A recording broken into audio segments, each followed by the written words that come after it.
சாஃப்ட்டான ஆலு பராத்தா வீட்லயே ரொம்ப ஈஸியா செய்யலாம். டேஸ்ட் அவ்ளோ சூப்பரா இருக்கும். இதுக்கு சைட் டிஷ்லாம் எதுவுமே தேவையில்ல. வெறும் பராத்தா சாப்பிட்டாலே அவ்ளோ டேஸ்ட் சூப்பரா இருக்கும். அது செய்ய நான் இன்னைக்கு 2 கப் அளவுக்கு கோதுமை மாவு எடுத்திருக்கேன். இப்போ 1/2 ஸ்பூன் உப்பு சேர்த்துக்கோங்க. 1 ஸ்பூன் வாசனை இல்லாத எண்ணெய் சேர்த்துக்கலாம். தேவையான அளவுக்கு தண்ணி சேர்த்து மாவை நல்லா சாஃப்ட்டா பிசைஞ்சு எடுத்துக்கோங்க. இந்த மாதிரி இருக்கணும். இதுல மேல 1 ஸ்பூன் எண்ணெய் சேர்த்து ஒரு 1/2 அன் ஹவருக்கு இத ஊற வச்சு எடுத்துக்கலாம். இப்போ சப்பாத்திக்கு உள்ள ஸ்டஃபிங் ரெடி பண்ணிக்கலாம். அதுக்கு நான் ஒரு 6 உருளைக்கிழங்கு வேக வச்சு எடுத்திருக்கேன். ஒரு மேஷர் வச்சு இதை நல்லா மசிச்சு எடுத்துக்கோங்க. ஒரு வெங்காயத்தை நல்லா பொடியாக கட் பண்ணிட்டு சேர்த்துக்கலாம். கூடவே ஒரு பச்சை மிளகாவையும் நல்லா கட் பண்ணிட்டு சேர்த்துக்கோங்க. நல்லா தாராளமாக கொத்தமல்லி தழை சேர்த்துக்கோங்க. 1 இன்ச் இஞ்சி நல்லா பொடியாக கட் பண்ணிட்டு சேர்த்துக்கலாம். 1/2 ஸ்பூன் போல் ஓமம் சேர்த்துக்கோங்க. 1/2 ஸ்பூன் உப்பு சேர்த்துக்கலாம். 1 ஸ்பூன் தனி மிளகாத்தூள் சேர்த்துக்கோங்க. 1/2 ஸ்பூன் மல்லித்தூள், 1/2 ஸ்பூன் கரம் மசாலா, 1/2 ஸ்பூன் சீரகத்தூள். இப்போ 1/2 ஸ்பூன் சாட் மசாலா சேர்த்துக்கோங்க. சாட் மசாலா இல்லைன்னா 1/2 எலுமிச்சை பழத்தை பிழிஞ்சு சேர்த்துக்கோங்க.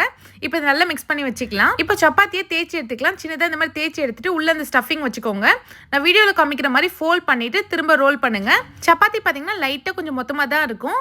தோசைக்கல் சூடானதும் இந்த சப்பாத்தியை சேர்த்துக்கோங்க. இப்போ எண்ணெய் நல்லா 2 சைடும் போட்டு வேக வச்சு எடுத்தீங்கன்னா ஒரு சூப்பரான ஆலு பராத்தா ரெடி. கண்டிப்பாக ட்ரை பண்ணி பாருங்க. டேஸ்ட் அல்டிமேட்டாக இருக்கும்.